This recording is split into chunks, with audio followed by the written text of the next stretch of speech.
Kind of funny and fairly vulgar, a bit like Australia.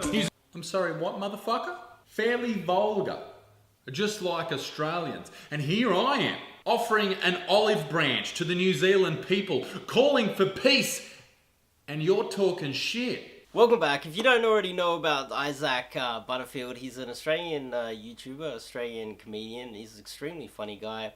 And one of his entire page got taken down on Facebook because he made this funny video about New Zealand and he was called a racist. And I think the world has gone insane recently, so I'm going to react to his response video to him dealing with the fake news with the media. But let's get started with, make sure you click the subscribe button and make sure you click the bell icon so you don't miss out on anything. Now, ladies and gentlemen, if you haven't been paying attention over the last few weeks, I'm currently in a war with Facebook and New Zealand. Now, this war started after I released a video making fun of the Kiwis, something Australians have been doing for many, many years. This video was deemed racist and full of hate speech, and I was banned from Facebook. Obviously, if you've seen the video, you know that's absolute bullshit. It was just some jokes. So yesterday, when I was contacted by the TV show The Project in New Zealand, I jumped at the opportunity to go on there and defend myself. So I thought I'd watch the video for the first time with you guys. So he's accused of racism and hate speech.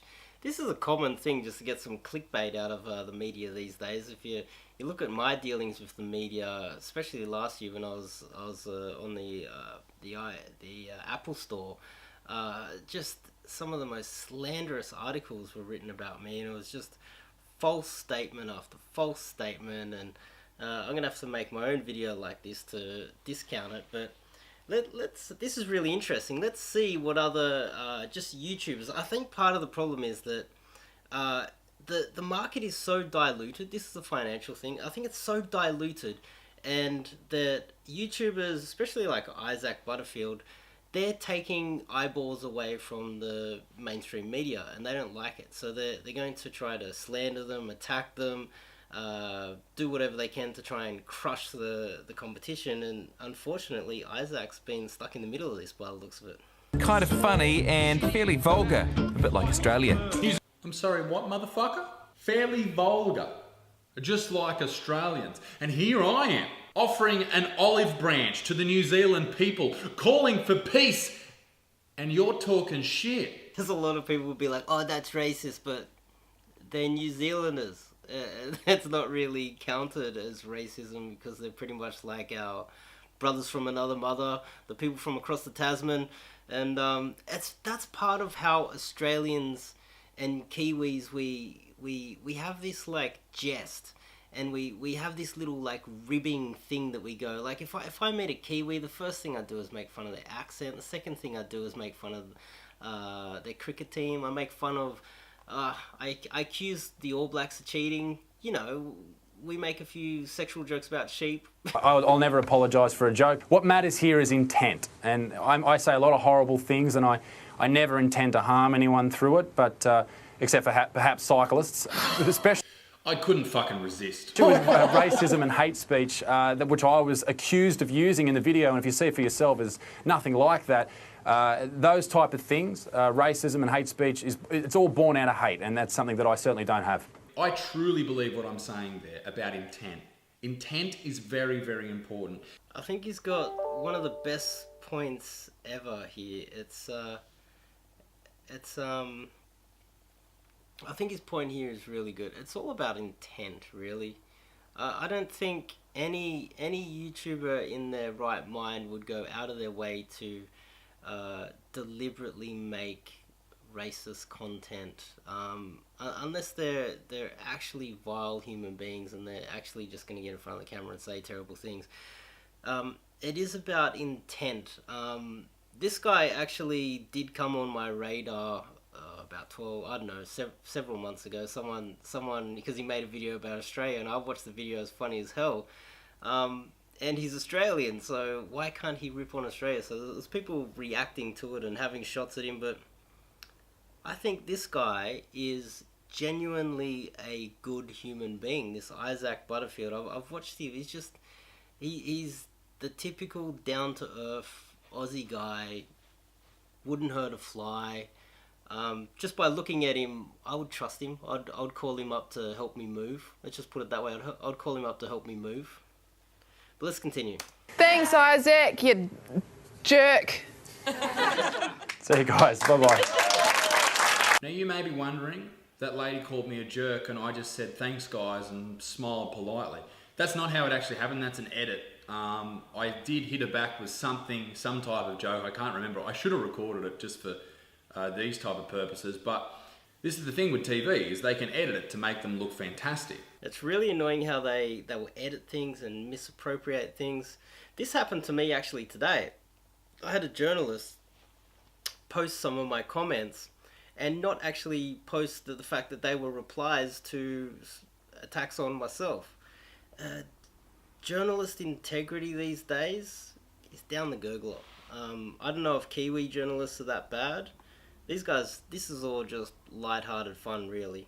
But he's making sure he milks it for as much as he can. It was a nervous laugh. I think the world's got to harden up, yes. And I think that this journalist is right. The world needs to harden up.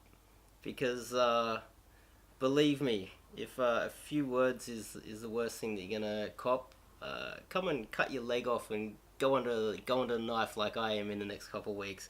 That's real fucking nightmare. Trust me on that one.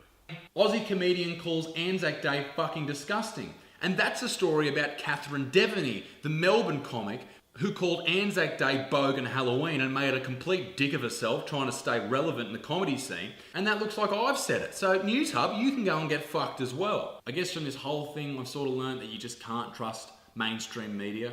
These people, these hosts, these producers that have been picked by corporate entities to be pushed upon the public, and you just have to watch them. A comedian calls Anzac Day fucking disgusting, and they actually put that in the article written about him so that you could quite easily confuse that for him actually saying that. I had the same thing happen to me at the Apple store. This terrible reporter just making up terrible stuff about me. It's just disgusting. But it's not exactly new, let's just put it that way. You watch my videos because you enjoy them, not because you have to. And if it comes up on your social media feed, if you don't like it, don't fucking watch it. You don't have to. As far as the whole New Zealand versus me saga and me versus Facebook, for now, it's come to an end. I think he has a good point there. If you don't like it, you don't have to fucking watch it. That's another good point that he makes there. And this guy's funny as hell. I love that hair. I love that beard. He's literally a living legend. I can see this guy going somewhere. He's a pretty trustworthy guy in my opinion. And after watching all the way through here, the media did twist it. Fake news is everywhere. They're looking to clickbait everything. They even clickbaited the website. That's just disgraceful, unethical behaviour by journalists. And I also noticed that all the journalists were white. It's the journalist integrity is out of control these days. I think that, especially in Australia, when we have such a diverse country, and all of the journalists are white, and they're also calling it racist, the hypocrisy is ridiculous here. I walk down the street, I don't see that many white people, but when I look on the TV, they're all white. When I look at all the journalists, they're all white. It's like, okay, well, you're going to accuse this guy of being racist. Why don't you look at your own profession? And Isaac Butterfield, I'll let you have the final word on this one. I'd like to say that seriously, if you can't handle a joke, if you can't deal with being offended, please, for the love of everything that's bearded, fuck off.